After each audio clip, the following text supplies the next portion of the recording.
Break के बाद स्वागत है आप सभी का सी न्यूज भारत में।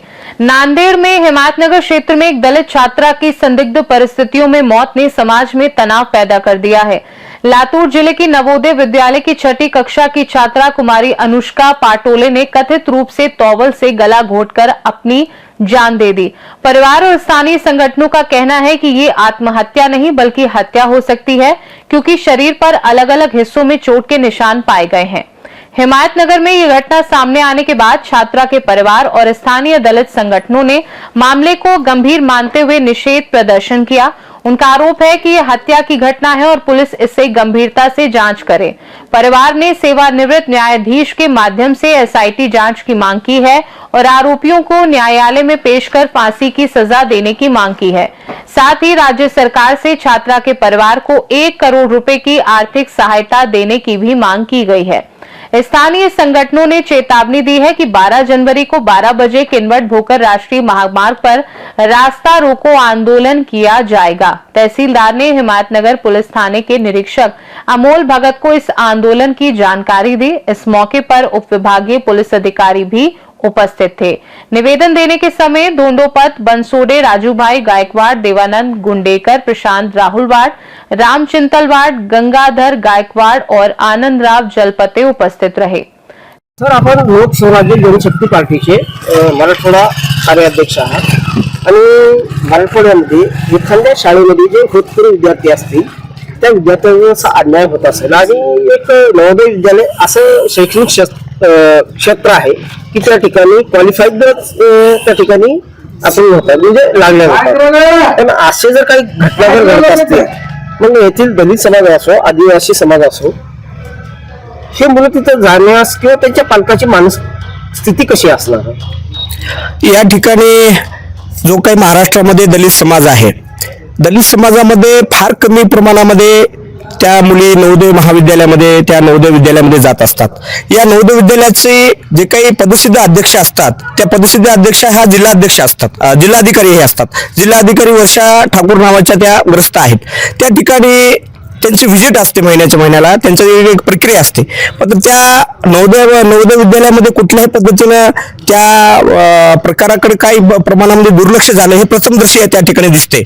कारण या ठिकाणी सर, बहुतांश नांदेड जिल्हा असो, यवतमाळ असो किंवा लातूर असो, या ठिकाणी जे सुख सुविधा जे विद्यार्थ्यांना मिळायला पाहिजे याविषयी या ठिकाणचे संबंधित त्या ठिकाणी आमदार तर हस्तक्षेप करू शकत नाही।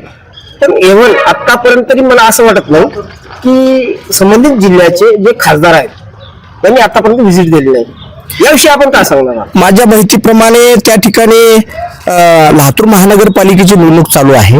राज्यकर्त्यांना फक्त मताचा वापर या ठिकाणी दलितांचा मताचा वापर करायचा आहे। दलितावर जो होणारा अन्याय अत्याचार असेल, खून असेल, हत्या असेल, बलात्कार असेल, हे मोठ्या प्रमाणामध्ये या सरकारच्या काळामध्ये होत आहे। तेथील लोकप्रतिनिधी म्हणून जबाबदारी आहे। त्या ठिकाणी पालकमंत्री म्हणून शिवेंद्रराजे भोसले नावाचे माणूस सदग्रस्त आहेत। त्या ठिकाणी खासदार म्हणून ते काँग्रेसचे काही नावाचे व्यक्ती आहेत। ते मग आतापर्यंत काही त्या ठिकाणी पोहोचले आमच्यापर्यंत काही माहिती नाही। ते त्यांनी लोकप्रतिनिधीमधून तात्काळ या ठिकाणी त्या घटनेचा त्यांनी हे घ्या पाहिजे होता। आतापर्यंत या प्रकरणासंदर्भात एकही त्या ठिकाणच्या खासदाराने किंवा यांनी याच्याविषयी मत व्यक्त केलेलं नाही। याविषयी तुम्ही काय सांगू, तुमच्या संघटनेच्या वतीने काय सांगू शकणार? मी या संघटनेच्या वतीनं, सामाजिक संघटनेच्या वतीनं त्या लोकप्रतिनिधींनी त्या घटनेचा त्यांनी दखल घेतली नाही याचा मी सर्वप्रथम जाहीर निषेध करतो। तुम्हाला जर मतं लागत असतील दलितांची तर त्यांची रिस्पॉन्सिबिलिटी सुद्धा घेणं हे जरुरी आहे। कारण तुम्ही जर मतासाठी जर त्याचा वापर करत असाल तर आम्ही त्या खासदार आणि त्यातल्या जे काही लोकप्रतिनिधी आहे त्या लोकप्रतिनिधीचा जाहीर निषेध आम्ही या संघटनेच्या माध्यमातून करू। आणि येणाऱ्या काळामध्ये जर तिथल्या दलित मुलीचं जर अशा पद्धतीने हत्या होत असेल आणि अत्याचार होत असेल, प्रमाण वाढत असेल असेल तर निश्चित आम्ही त्या लोकप्रतिनिधीला, खासदारांना, आमदारांना आम्ही या ठिकाणी आमच्या संघटनेच्या वतीनं आणि समाजाच्या वतीनं आम्ही त्याला निश्चित धडा शिकू. सर, त्याचबरोबर तिथले प्रिन्सिपल यांच्याविषयी कुठला संपर्क तुमच्या संघटनेच्या वतीने किंवा त्या लातूर शहरातील संघटनेच्या वतीने संपर्क करण्यात आले का? कारण की त्या ठिकाणची सीसीटीव्ही असो काही असो, कारण की ते ज्यावेळेस फोटो जे व्हायरल झाले त्या व्हायरल मध्ये एका बेडला लटकलेल्या मुलीची अवस्था होती. पण खरंच एखाद्या बेडला कुणाची आत्महत्या होऊ शकते का? नाही, हा सगळा प्रकार संशयास्पद आहे. या ठिकाणी जे काही कर्मचारी आहेत, महिला वार्डन आहे आणि जे काही त्या महिला वार्डनला दोषी ठरवत आहात? 100%, कारण ती जी अवस्था आम्ही प्राथमिक स्वरूपाची बघितली त्याच्यामध्ये टाविलनं त्या ठिकाणी त्या गळ्याभोवती ते आवळल्याला जे काही परिस्थिती बघितली ती काही आत्महत्या करण्याची कारण फाशी घेण्याची शक्यता नाही. त्या ठिकाणी तिथल्या कर्मचाऱ्यांचा जे काही अधिकाऱ्यांचा त्या ठिकाणी सहभाग आहे असं आम्ही या ठिकाणी म्हणतो. आज लहुजी शक्ती सैनिकच्या संघटनेच्या वतीनं हिमायतनगर तहसीलला जे निवेदन देण्यात आलं, जे दुर्दैवी घटना लातूरमध्ये जी घडली त्यामध्ये मातंग मुलीचा जे एवन 15 वर्षाच्या कमी असताना तिचा निर्गुण हत्या झाली आणि त्याला प्रशासन जे दाखवत आहे की सुसाईड, याविषयी आपलं मत काय? सर, खरं तर हा जो लातूरमध्ये जी घटना घडली त्या मुलीचा निषेधार्थ आम्ही या ठिकाणी आज निवेदन दिलं. पण खरं तर आम्ही एक समाजाच्या वतीने आम्ही सांगतो की हा एक खूनच आहे. त्या ठिकाणी लातूरचं प्रशासन असेल, पोलीस प्रशासन असेल, यांनी हा जे पोस्टमॉर्टमचा रिपोर्ट असेल, जे काही गोष्टी असेल पूर्णपणे दाबवण्याचा प्रयत्न केलेला आहे. आणि त्या ठिकाणी मला तर वाटते 100% त्या ठिकाणी राजकीय दबाव असेल त्या पोलीस प्रशासनावर. आणि या निवेदनामार्फत मी एकच सांगतो त्या प्रशासनाला, आज ज्या छोट्या 6वी वर्गात शिकणाऱ्या मुली फाशी घेऊ शकते का, हा प्रश्न माझा पहिला राहील. आणि तिची मनस्थिती हा फाशी घेण्याची नव्हती. सर, त्या ठिकाणचा प्रोग्राम असा झाला की आई वडिलांना न कळवता शासकीय रुग्णालयामध्ये PM ला त्या मुलीला पाठवण्यात आलं. याविषयी काय सांगू इच्छिता? हा, त्या ठिकाणी डेड बॉडी ज्या ठिकाणी मुलीची म्हणजे पलंगाला लटकली त्याला आढळल्यानंतर त्यांनी संबंधित आईबाबाला बोलून त्या ठिकाणी हे पुढची घटना करायला पाहिजे होती. पण त्यांनी आई वडिलांना न बोलवता आधीच त्या मुलीला पोस्टमॉर्टम रिपोर्टमध्ये त्यांनी त्या ठिकाणी हलवण्यात आलं.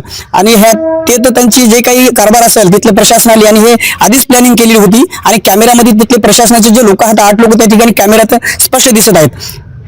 तुम्हाला असं म्हणायचं आहे का जे ठिकाणी जे वार्डन राहतात त्या वार्डननं त्या ठिकाणी कॅमेरेची काही जे क्लिप असतात ते उडविले आहेत का? त्या वार्डनवर तुम्ही आरोप करणार आहात का? हा, 100% वार्डननं उडविले का? हा, 100% वार्डननं त्या घातपातामध्ये त्याचा सहभाग आहे? 100%. हा जो तुमचा मुद्दा आहे हा खूप महत्वाचा आहे. त्या ठिकाणी जे कॅमेरे, CCTV कॅमेरे आहेत त्या ठिकाणी एक समाज बांधवांनी त्या ठिकाणी चेक केले असता त्या ठिकाणी ते 8 लोक त्या ठिकाणी आणि 2 महिला वार्डन आहेत आणि बाकीचे 6 कर्मचारी या ठिकाणी स्पष्ट त्या कॅमेऱ्यामध्ये दिसत आहेत. आणि मला तर वाटते याच 8 लोकांना त्या ठिकाणी आपण आरोपी करून त्यांच्यावर गुन्हा दाखल करायलाच पाहिजे. जे काही प्रकार घडला या 8 लोकांनाच माहिती आहे. मग त्यांना निलंबित करण्याची तुम्ही अशी काही मागणी केली आहे का? कारण की ज्या ठिकाणी जे मुली असतात त्या मुलीचं देखभाल संरक्षण करण्याचा जो काही हेतू असतो त्या ठिकाणच्या नवोदय विद्यालयाचे प्राचार्य असो किंवा त्या ठिकाणचे वार्डन असो किंवा नाईट शिफ्टचे कोणी कर्मचारी असतील, आता या ठिकाणी त्या लोकांवर तर निलंबनाची कारवाई व्हायलाच पाहिजे. आणि त्या कुटुंबाची एक उच्च म्हणजे शिक्षण चांगल्या प्रकारे हुशार मुलगी होती अशी चर्चेला उदाहरण उठलं. आणि मला एक म्हणायचं आहे त्या लोकांना शासकीय याच्यातून त्यांची निलंबित करायला पाहिजे आणि त्या मुलीच्या कुटुंबाला एक आर्थिक अशी भरीव मदत त्या ठिकाणी करायला पाहिजे अशी मी. आणि नाही झालं तर या ठिकाणी आम्ही तालुक्याच्या वतीने लहुजी शक्ती सेना महाराष्ट्र राज्य व तसेच आमचे सहकारी मित्र लोकस्वराज्य आंदोलनचे पदाधिकारी बनसोडे दादा हे आम्ही मिळून या ठिकाणच्या सकल मातंग समाजाच्या वतीने आम्ही हा नांदेड़ से सीनू संवाददाता शुद्धोधन हनवते की रिपोर्ट। ये घटना सामाजिक और कानूनी दोनों दृष्टिकोण से गंभीर मानी जा रही है।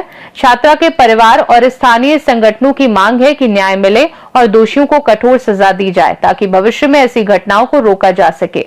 खास रिपोर्ट में फिलहाल के लिए इतना ही। बने रहिए सी न्यूज़ भारत के साथ। हर खबर आपके साथ, आपके हाथ।